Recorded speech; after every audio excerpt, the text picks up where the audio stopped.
Well, small businesses are the lifeblood of our economy in Southern Illinois. Without small businesses, a lot of the services and products we get in our towns would not be there. We need, of course, our local grocery stores, convenience stores, mom and pop shops that have been there for generations. All of these businesses really drive our economy in Southern Illinois. And taken as a whole, small businesses are our largest employer in Southern Illinois. So it's important that we support and uplift our small businesses.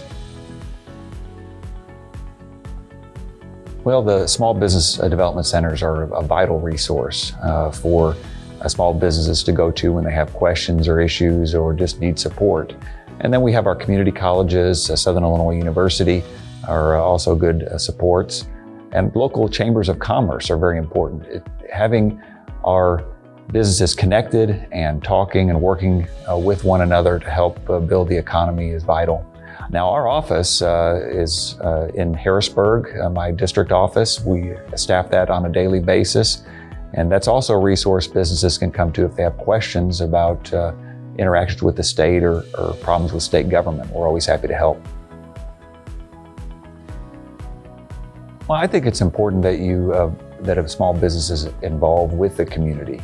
Sometimes that takes a volunteer angle. Sometimes it's just giving to those organizations and schools that are involved in the community, which small businesses do routinely and on a regular basis. And then being involved through chambers of commerce is one vital way that a small business can stay connected with others and try to uplift the economy. Yes, now we've had some legislation passed that a lot of it around COVID relief funds that have provided grants during this difficult time for businesses to try to get through and survive as we come through this pandemic. But we've also looked at possible legislation to help further strengthen small business. Now these ideas have not yet come to fruition. They're still in bill form, but we're hoping to get them pushed through. There is a Rural Jobs Act that if were to become law would help small businesses in hiring workers and provide some tax relief. There's also the Blue Collar Jobs Act, which actually did become law, but is still working on its implementation, which would also help small business. And another bill that would provide some tax relief to small businesses that invest into their business, so that way they can potentially write off some of those costs on a greater level if that were to become law. Yes, One Shawnee is an initiative that was based on the idea that there are things we can do locally to help improve Southern Illinois that don't rely on action from Springfield or Washington, D.C. You know, the areas in the One Shawnee region, which is essentially the southernmost counties, have some of the highest poverty in our state. And we thought it was vital that leaders in our communities come together and begin to consider ways we can reverse that trend and help Southern Illinois prosper. One of the reasons I got involved with this job is Southern Illinois as a whole, but particularly southernmost Illinois is losing population.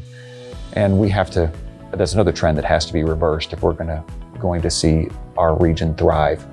So I got together with other community leaders and we developed an organization called One Shawnee. Right now we're working in task forces around certain work areas. Those task forces were formed after our community survey and our focus groups that met and gave us feedback on what they thought was needed. One of the things we're looking at is ways to strengthen entrepreneurship and small businesses to help them. We're also looking at retaining and bringing back young families. Tourism is one of the task forces, as well as community capacity building, which is simply a fancy way of saying, how can a community work together to solve the problems within its community and building up that ability? So we think by the end of the year, we'll have some feedback from those task forces and we'll begin to implement that into 2022. Well, the best way to support small businesses on an individual basis is to shop and buy local. It's important that we support our small businesses not just with our speech, but with our dollars. And most anything we need to buy can be purchased in southernmost Illinois. And so it's important that we take that effort. Now, for myself, as a legislator, it's also important that when I see legislation that is beneficial to small business, that I get behind it, and that I also try to prevent things that may be detrimental to small business from moving forward. To be an advocate for those businesses in our area is vital to me. And then just as communities, it's important that we work together and support small business. I mentioned tourism before. By supporting tourism, a lot of the businesses that we have are connected to that industry. And also then by bringing people in for tourism, those people are likely to shop at our small businesses. So it creates a virtuous cycle where things are prospering across the board. When I talk to small business owners throughout our region, one of the common things I hear is that their work is 24/7. That they are working essentially every day of the year around the clock to make their business thrive. And I think it's important for people who are looking to start a small business to understand the amount of time and effort that's going to be needed to make a business successful. And it kind of comes back to one of the fundamental characteristics of a successful person, and that is persistence, to continue to work, to continue at it, to not let setbacks put you behind, but to understand that you can overcome that. And if you're willing to put the time and effort into the business, you can make it successful.